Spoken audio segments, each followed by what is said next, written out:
Selamat pagi, salam sejahtera untuk kita semua. Kembali lagi di mata pelajaran Pendidikan Pancasila dan Kewarganegaraan untuk kelas 8. Kita masuk di bab kedua, membahas tentang kedudukan dan makna pembukaan Undang-Undang Dasar Negara Republik Indonesia tahun 1945. Pembahasan yang pertama adalah kedudukan pembukaan Undang-Undang Dasar Negara Republik Indonesia tahun 1945. Undang-Undang Dasar merupakan sebagian hukum dasar yang tertulis. Di samping hukum dasar yang tertulis, terdapat hukum dasar yang tidak tertulis, yaitu aturan dasar yang timbul dan terpelihara dalam praktik penyelenggaraan negara meskipun tidak tertulis. Hukum dasar yang tidak tertulis ini disebut dengan konvensi. Sebagai hukum dasar, Undang-Undang Dasar Negara Republik Indonesia tahun 1945 merupakan sumber hukum bagi peraturan perundang-undangan dan merupakan hukum tertinggi dalam tata urutan peraturan perundang-undangan di Indonesia. Pembukaan merupakan bagian yang tidak terpisahkan dari Undang-Undang Dasar Negara Republik Indonesia tahun 1945. Sistematika Undang-Undang Dasar Negara Republik Indonesia tahun 1945 sebelum terjadinya perubahan atau amandemen terdiri atas pembukaan, batang tubuh atau pasal-pasal, dan penjelasan. Setelah terjadinya perubahan atau amandemen hanya terdiri dari pembukaan dan pasal-pasal. Ketentuan tentang sistematika Undang-Undang Dasar Negara Republik Indonesia tahun 1945 ditegaskan dalam pasal 2 aturan tambahan, yaitu dengan ditetapkannya perubahan setelah diamandemen Undang-Undang Dasar ini, Undang-Undang Dasar Negara Republik Indonesia tahun 1945 terdiri atas pembukaan dan pasal-pasal.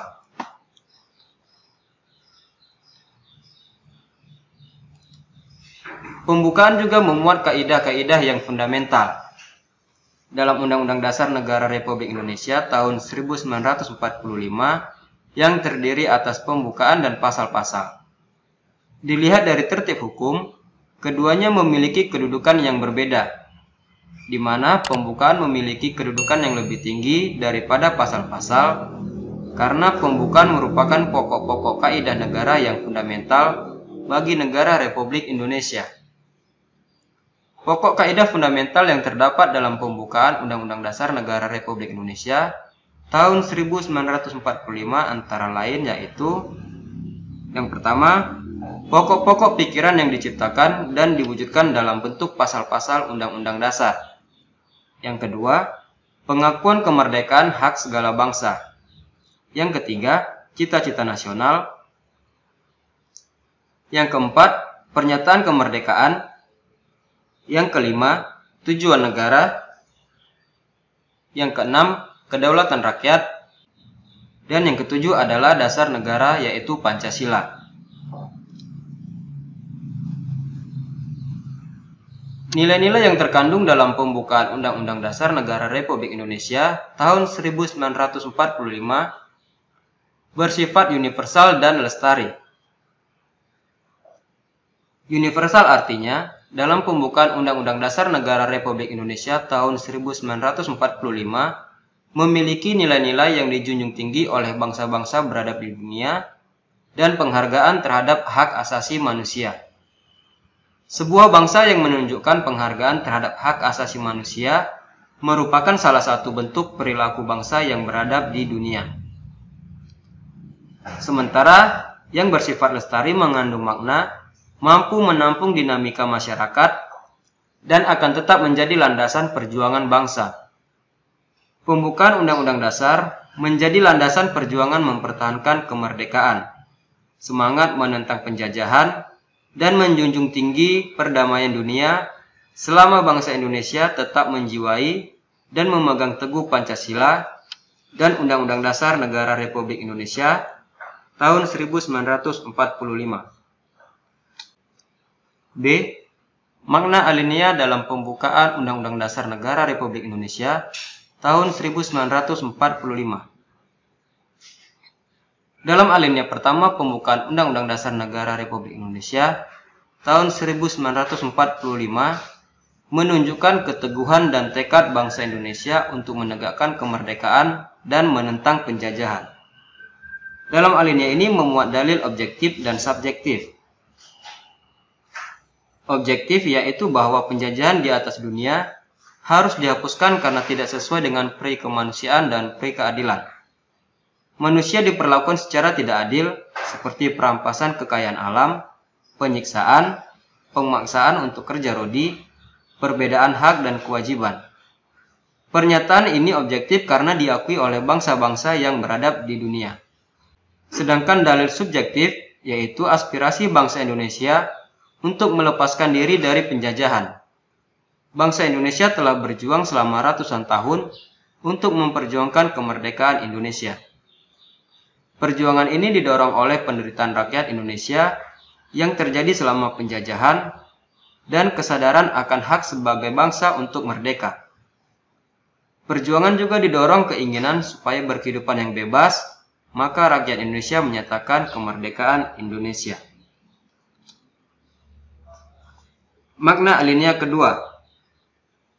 Alinea kedua pembukaan Undang-Undang Dasar Negara Republik Indonesia tahun 1945 mengandung makna perjuangan. Bangsa Indonesia meyakini bahwa kemerdekaan bersifat universal dan merupakan kodrat manusia. Oleh karena itu, bangsa Indonesia terus memperjuangkan hak-haknya sebagai individu dan selaku bangsa untuk memperjuangkan kemerdekaan. Pernyataan perjuangan menunjukkan secara nyata bangsa Indonesia sedang dijajah.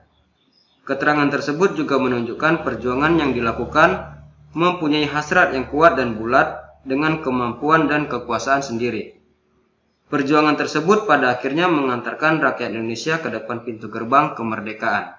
Dapat disimpulkan, alinea kedua menjelaskan bahwa adanya ketepatan dan ketajaman penilaian bangsa Indonesia. Yang pertama, bahwa perjuangan bangsa Indonesia telah mencapai tingkat yang menentukan. Yang kedua, bahwa momentum yang telah dicapai harus dimanfaatkan untuk menyatakan kemerdekaan.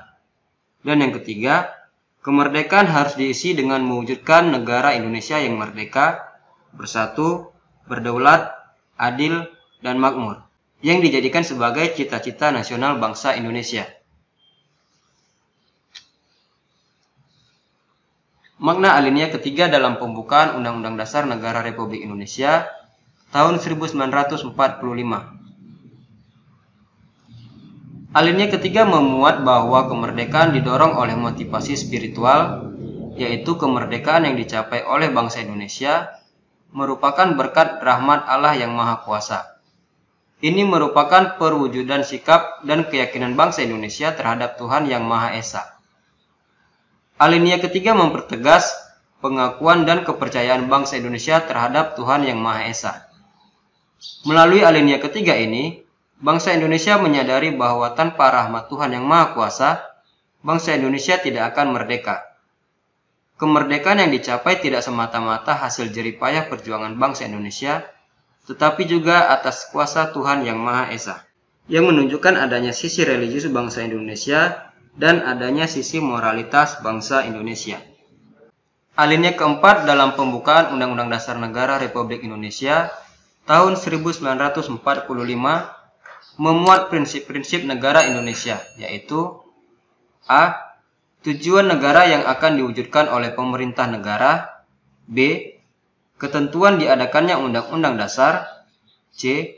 Bentuk negara, yaitu bentuk republik yang berkedaulatan rakyat. Dan D. Dasar negara, yaitu Pancasila. Hubungan pembukaan Undang-Undang Dasar tahun 1945 dengan proklamasi kemerdekaan. Hubungan proklamasi dan pembukaan Undang-Undang Dasar Negara Republik Indonesia tahun 1945 dapat diamati dari isi kedua naskah tersebut. Dalam teks proklamasi kemerdekaan memuat dua hal pokok, yaitu pernyataan kemerdekaan bangsa Indonesia dan tindakan yang harus dilakukan dengan pernyataan kemerdekaan. Alinea ketiga dalam pembukaan Undang-Undang Dasar Negara Republik Indonesia tahun 1945 memuat pernyataan kemerdekaan.